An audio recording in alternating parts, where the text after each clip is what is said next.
Assalamualaikum warahmatullahi wabarakatuh. Perkenalkan, nama saya Puspita Khalifah Harjanti dengan NIM 222111270 dari HES 6D. Di sini saya akan mempresentasikan tentang sistem akuntansi pada asuransi syariah.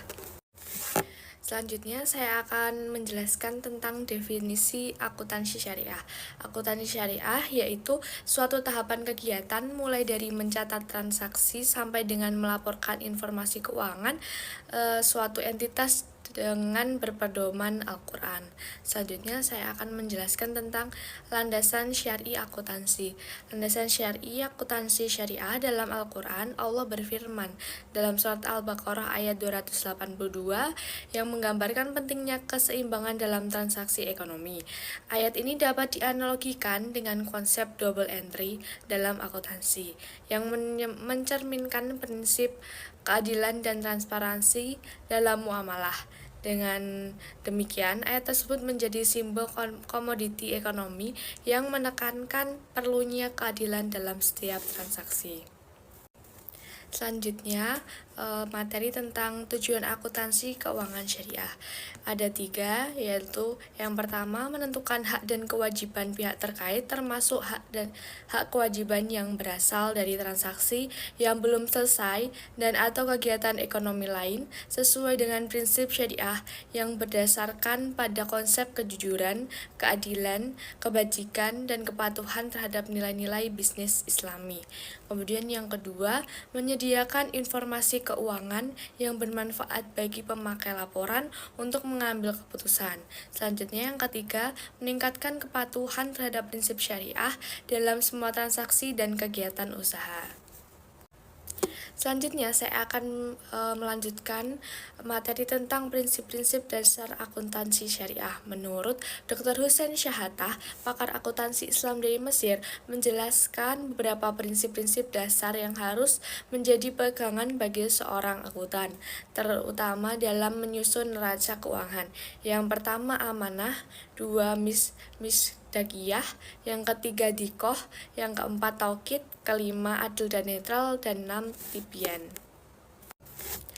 Yang pertama adalah amanah. Amanah adalah orang yang menyiapkan laporan hitungan akhir dan neraca keuangan harus bersifat amanah dalam semua informasi dan keterangan yang dipapar. Kemudian yang kedua, misdaqiyah atau sesuai realita. Dalam akuntansi, yang dimaksud dengan misdaqiyah secara umum ialah menyiapkan hitungan-hitungan akhir serta neraca-neraca keuangan. Kemudian yang ketiga ada dikoh, cermat dan sempurna. Yang dimaksud dengan dikoh ialah berbuat sebaik-baiknya dan menyempurnakan pekerjaan seperti yang digambarkan dalam Al-Quran. Kemudian yang keempat, taukid atau penjadwalan yang tepat. Yang dimaksud dengan taukid adalah hasil-hasil hitungan dan neraca-neraca keuangan dapat diselesaikan dalam batas-batas waktu yang telah ditetapkan. Kemudian yang kelima, adil dan netral. Sifat amanah dan jujur akan menimbulkan sikap komitmen seorang akuntan, yaitu yang akan menyiapkan laporan hitungan akhir dan neraca keuangan dengan tetap berpegang pada nilai-nilai kebenaran. Yang keenam adalah tibian atau transparan. Yang dimaksud dengan tibian adalah penyajian data-data yang jelas dan tidak ada keterangan apapun yang disembunyikan terhadap pengguna data-data tersebut, yang tentunya masih dalam batas-batas kaidah yang lalu. Materi selanjutnya tentang perbedaan akuntansi asuransi syariah dengan konvensional. Asuransi syariah menggunakan prinsip syariah yang menekankan keadilan, transparansi, dan tanggung jawab sosial, berbeda dari asuransi konvensional yang berbasis profit dan menggunakan sistem transfer risiko. Kemudian standar akuntansi dalam konvensional mengacu pada PSAK 28, 36, dan 62, sedangkan standar asuransi syariah mengacu pada PSAK 18 transaksi asuransi syariah dan PSAK 11 tentang penyajian laporan keuangan syariah. Materi selanjutnya tentang implementasi akuntansi Islam dalam asuransi syariah. Yang pertama, akad yang digunakan dalam asuransi syariah terdapat akad tabaruk, hibah atau derma, dan akad tijarah komersial. Akad tijarah digunakan jika dana diinvestasikan dan memberikan imbal hasil.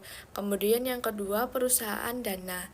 Akuntansi syariah mencatat dan melaporkan kedua jenis dana ini secara terpisah termasuk pengelolaan hasil investasinya. Kemudian yang ketiga, pengelolaan surplus dan defisit underwriting. Pada surplus dibagikan atau disimpan sebagai cadangan, sedangkan defisit underwriting ditutup dengan dana talangan atau takor. Kemudian yang keempat, pembagian hasil investasi dilakukan pada instrumen halal, hasilnya sesuai dengan kesepakatan. Kemudian yang kelima, pelaporan hasil keuangan harus mencerminkan syariah, pemisahan dana dan kepatuhan. Yang keenam, pengawasan dilakukan oleh Dewan Pengawas Syariah atau DPS. Materi selanjutnya tentang cash basis and accrual basis. Kalau cash basis itu waktu pencatatan ketika uang kas diterima atau dikeluarkan secara tunai. Kemudian yang kedua, kewajiban pajak ketika pendapatan diterima. Kemudian mudah dan sederhana dalam penggunaannya. Yang selanjutnya tidak diperlukan untuk bisnis dalam ukuran tertentu. Kemudian selanjutnya accrual basis, yaitu waktu pencatatan ketika transaksi terjadi walaupun kas belum diterima atau dikeluarkan. Kemudian kewajiban pajak ketika pendapatan dicatat. Kemudian setelah itu lebih kompleks dan memakan waktu dalam penggunaannya. Yang terakhir, diperlukan untuk bisnis dalam ukuran tertentu. Sekian sedikit penjelasan dari saya. Wassalamualaikum warahmatullahi wabarakatuh. Terima kasih.